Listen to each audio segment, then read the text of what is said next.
Jadi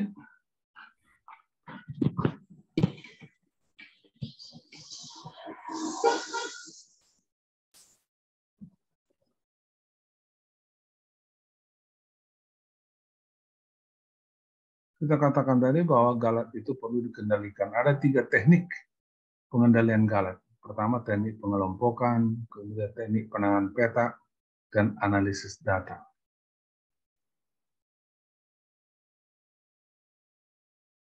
Melalui teknik pengelompokan, satuan-satuan percobaan yang mirip atau serupa dikelompokkan dalam satu kelompok yang sama.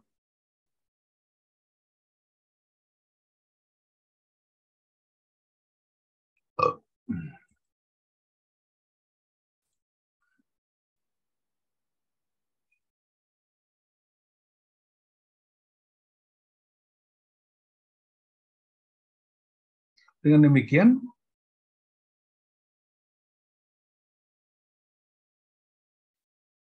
perbedaan lahan percobaan dapat dipisahkan dari variasi total.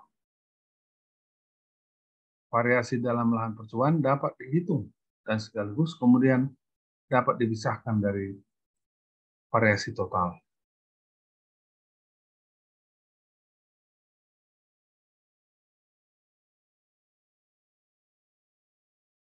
Jadi, perbedaan antar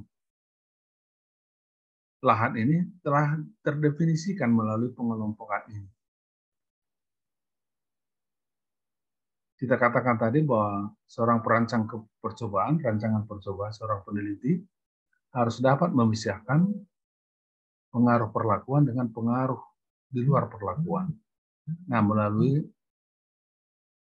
pengelompokan ini, maka pengaruh lingkungan dapat dipisahkan dari pengaruh total, variasi total. Nah, teknik pengelompokan ini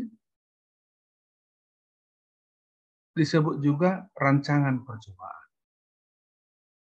Jadi, melalui teknik pengelompokan atau disebut juga melalui rancangan percobaan, pengaruh di luar faktor perlakuan dapat didefinisikan, dapat dihitung, dan dapat dipisahkan dari variasi total. Nah, rancangan percobaan itu seperti rancangan acak lengkap, rancangan acak kelompok, rancangan busur sangkar Latin, dan lain sebagainya.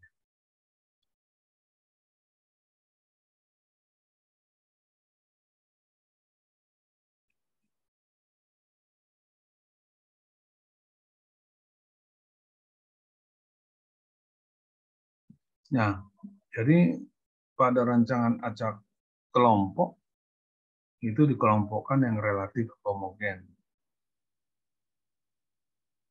Antar kelompok dimaksimalkan perbedaannya. Nanti lebih dalam kita bicara tentang rancangan acak kelompok.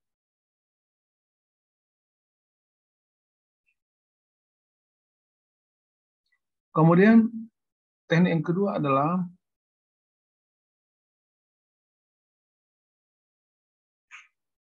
teknik yang ketiga adalah teknik yang kedua tadi teknik penanganan peta. Itu artinya seperti yang saya katakan tadi barusan bahwa peta-peta yang relatif homogen seragam disatukan dan antar kelompok itu dimaksimalkan perbedaannya. Nanti kita akan bicarakan pada rancangan acak lengkap dan rancangan acak kelompok. Itu teknik penanganan peta. Kemudian melalui analisis data, galat pun dapat diminimalkan. Ini dalam kuliah ini tidak kita lakukan nih. Teknik analisis data ini. Nah, sekarang kita lanjutkan dengan interpretasi hasil.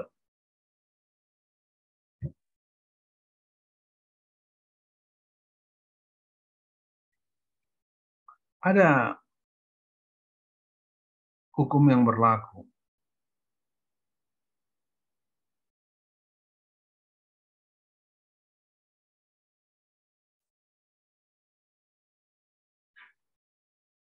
Yaitu hasil percobaan itu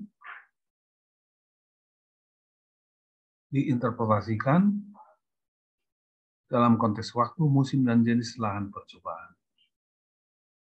Jadi kalau kalian melakukan percobaan di sebuah lingkar,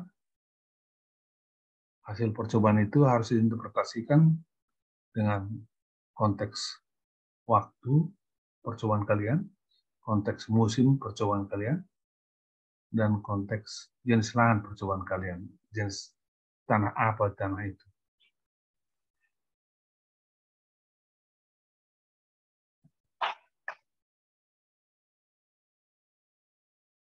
Kenapa? Karena sering terdapat perbedaan yang besar antara hasil percobaan dengan terapan di lapangan di tingkat petani. Itu karena apa? Karena konteks waktunya berbeda. Kalian penelitian di musim hujan di Medan, kalian rekomendasikan itu diterapkan di musim kering, di musim panas. Kalian merekomendasikan di tanah potsolik misalnya, padahal petani mempunyai tanah yang sangat subur, aluvial.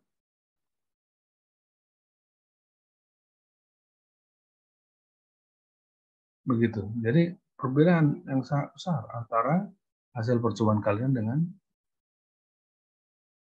yang diterapkan oleh petani, karena itu tadi konteks waktu berbeda, konteks musim berbeda, konteks jenis lahan juga berbeda. Bukan itu saja yang bisa menyebabkan perbedaan itu. Konteks jenis tanaman juga bisa berbeda, varietasnya berbeda. Kalian mencobakan varietas Pionir 11 misalnya, petani menggunakan Pionir 23, jadi udah berbeda jauh kemampuan genetik varietas jagung itu. Jadi interpretasinya harus pada ruang lingkup, waktu, musim, dan jenis lahan percobaan kita.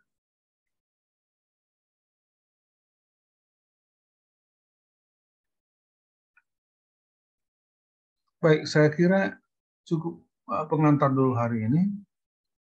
Minggu depan akan masuk kita ke metode umum untuk analisis. Ini lebih rumit lagi ya.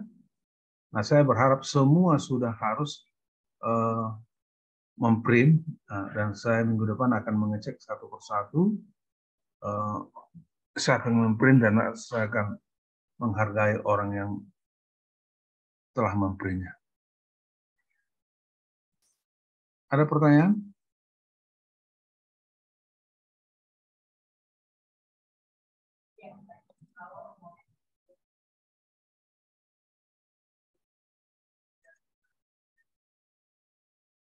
Coba bukakan dulu video masing-masing, sudah terekam, terlihat.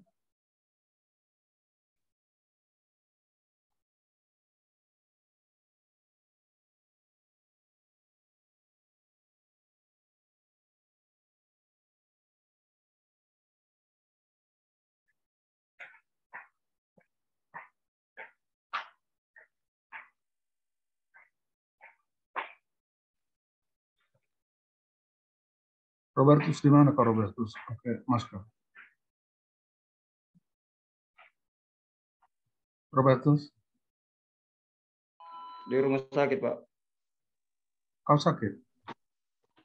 Iya. Sakit apa? Semoga sembuh ya. Iya, Pak. Sakit apa Kak Robertus? Bukan aku yang sakit, Pak. Orang kakak. Mau jemput, Pak. Oke ya. Lain kali karena Baik, Pak.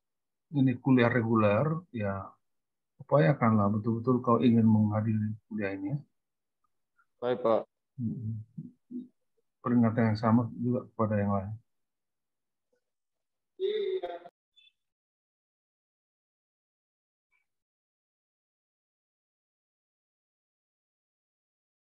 Baik, nanti akan saya buat ini di YouTube. Bagi yang ingin melihatnya di YouTube, silakan nanti YouTube. Saya share nanti ke grup.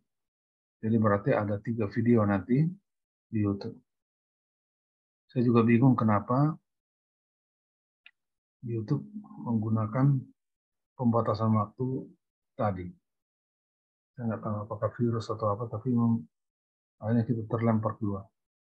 Dibandingkan apa namanya Google Meet, Zoom ini lebih lebih berkualitas lah. Dan bisa saya rekam. Kalau Google Meet terekamnya di tempat yang lain, bukan di laptop saya. Jadi sulit saya untuk mengendalikan. Ya mudah-mudahan lah kalian bisa melihat YouTube-nya dan berguna. Baik, kalau tidak ada pertanyaan,